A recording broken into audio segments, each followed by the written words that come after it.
Hello, everybody, and good afternoon. It's Coach Beth. I hope everyone is doing awesome. It's Thursday, so happy Friday Eve to everyone. Um, Going right into it. So, as the title says, not for the faint of heart. So this is your heads up.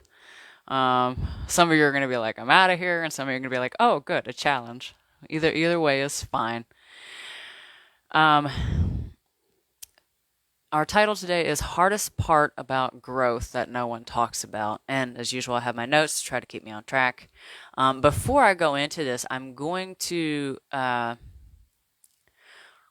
to say, if anyone wonders why I talk about stuff like this, because, I'm a fitness coach, we talk about exercise and nutrition and whatnot. And why I talk about these things is, sprinkled in everywhere, is because this is real stuff. This stuff really happens in real life.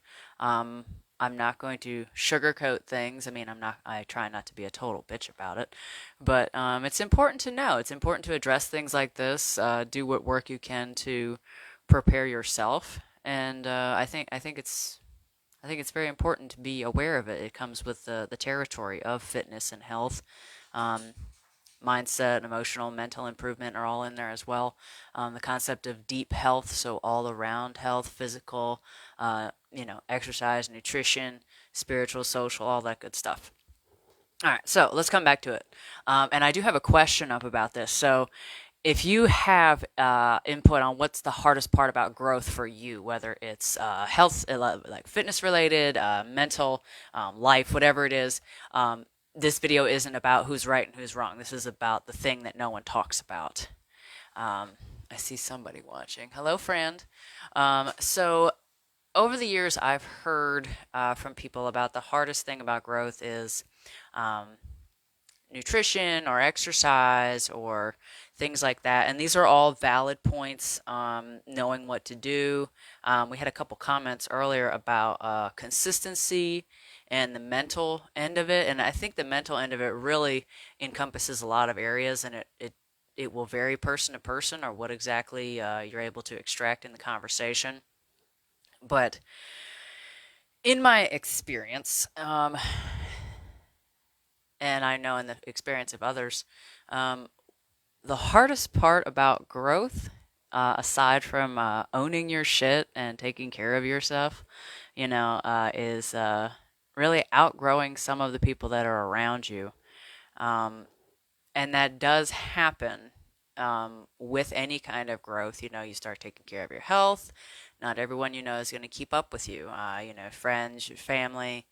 Um, you start to go on a spiritual thing, or you start addressing old trauma and emotional things you deal with. And some people aren't ready, um, and they're not going to keep up with you. Some people are going to be curious. So you're going you if a person if people in your life aren't keeping pace with you, there's usually one of two things going on. One, people are happy with where they are, um, like genuinely happy with where they are, um, or people are not happy and they're unwilling to actually do anything about it. And neither one of these is okay, because and I know somebody's gonna watch this and be like, no, it's not okay. I want so and so to do this and get themselves better and da da da. It's okay because that's what they choose. Whether or not it's good for them, that's not up for you to decide. You know, this is us talking about if you're in a place where you're outgrowing somebody, and that you outgrowing somebody doesn't mean that you don't love them or you don't care about them. It means that you are taking care of your shit. Um, you have to do you. You have to take care of you. Of course, you want people in your life to succeed and grow and all that other stuff. If they're not ready, you can't make them, and it's not your responsibility to make them either. Okay? So you have a choice here, and it's either a stay or keep someone in your life, or it's a go, or maybe it's hey, we need to adjust our relationship with each other. So maybe you have a group of friends that mostly what you guys do is you go out and, you know, you drink every weekend or something, and you're like, hey guys, I'm not doing this anymore. It's just not for me. I still love you, da da da. And you kind of have to see how that goes. And I know some people, even myself, I don't have that particular situation in my life, but I'm just like getting anxious just thinking about it. Um, but it comes with the territory. And whether it's a stay or it's a go, you you have try to do your best to do it with love. So if if you separate with love, then that you of course you want the best for that person. You accept that they are who they are and that they're going to have to figure out what's best for them themselves, and that's okay. And then when you're in a stay situation, this usually comes up with like spouses or roommates or staying connected with family, or you're letting your children stay or something. I'm just kidding. You guys know what I mean. We've talked about this before. But, keeping the relationship, whatever it is, and what have you. So staying with love, looks like support for the person. That doesn't mean fixing anything or helping. And I'm going to say help like um, actions out of love and care are good. Just be careful they don't dip into that zone of, well, they don't know what's best for them, so I'm going to help. Be careful you don't dip into that. Okay. Um, Lead by example without expectations of that person. So all you can do is control yourself and your actions and your activities and how you are. Okay, you control yourself, and you can lead by example. Um, and I say lead by example, not meaning that that person needs to embody what you're doing or what you're improving about yourself or anything, but just shifting to what is actually creating the best in you may inspire another person to shift what they need to shift about themselves to make the best person of them, which might not look like the best person of you. Okay.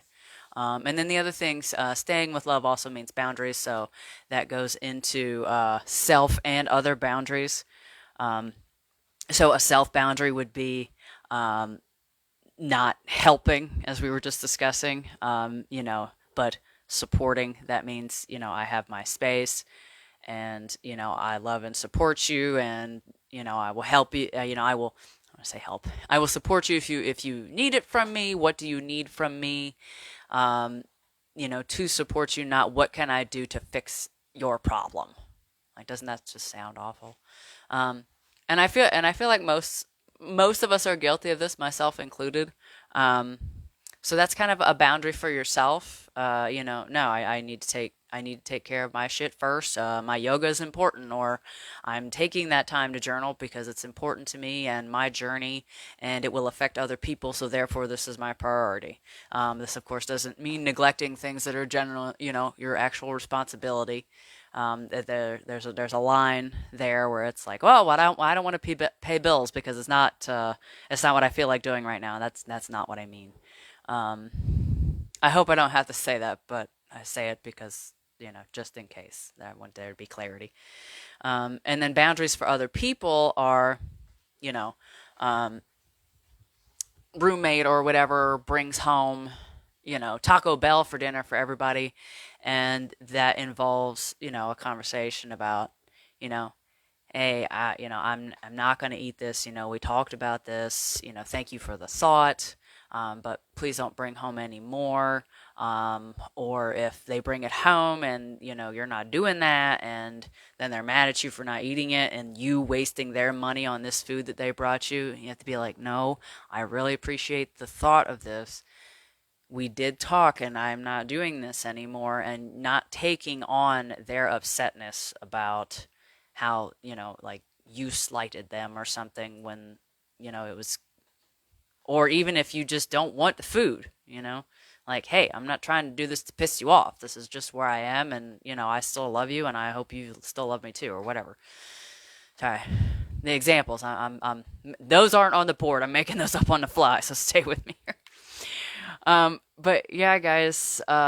So if you have any of your own answers to the hardest part about growth, like I said, sorry, I'm so itchy. I had a hat on earlier, and I think just my skin ain't digging it right now with this change in the weather. Um, so yeah, comment here or comment on that post. You know, hardest thing in your opinion, in your experience, about growth. Um, and then in my experience, I feel this is the hardest thing, and it's not something that people talk about a lot in what I have seen. Like, I know people do talk about it, but generally speaking, it's the, and these are all important, it's the routine, the consistency, the making good choices, the educating yourself, the getting a coach, the whatever. Um, and all of those are important and they are challenging. Um, they're just not the thing that I think people talk about the most, and this particular subject is not for the faint of heart. So I hope you got something out of this video. I would like you to leave this video with um, this awareness. I know some people might watch and might get a little, "Ugh." Other people are going to watch and they might get a little, "Ugh," but they're going to accept it and hopefully take this moving forward of, you know, you do have a choice on, you know, these things in your life, whether it's people, hobbies, whatever, you know, and then of course handling it. So, you know, you're choosing to keep a relationship or whatever, how you stay in that place from a place of love, you know, supporting, not fixing, things like that. And if you need to, please go back to that part. And I would love to give you the timestamp, but we're live, so I can't really do that. So go back to that, be aware of it. Um, and unless you're in a place where you need to do this, I don't suggest starting to look at every single person in your life and cutting out everybody. I'm sure there's someone out there that might need to do that. But generally speaking, it'll be just a lot of, okay, I'm trying to do this. I'm working on this with myself. This person in my life, I love them. You know, how's my relationship with them? What do we do with each other? Things like that. Um, and then just addressing a little bit at a time, and or not. It's your choice. But yeah, friends, that's it. I'm done for today. Um, I hope this was helpful. Like I said, if you have any comments, please let me know. If you want me to talk about anything, please let me know that as well. This is Coach Beth at Viking Vitality, helping people live powerful and pain-free lives, and I'll see y'all later. Bye.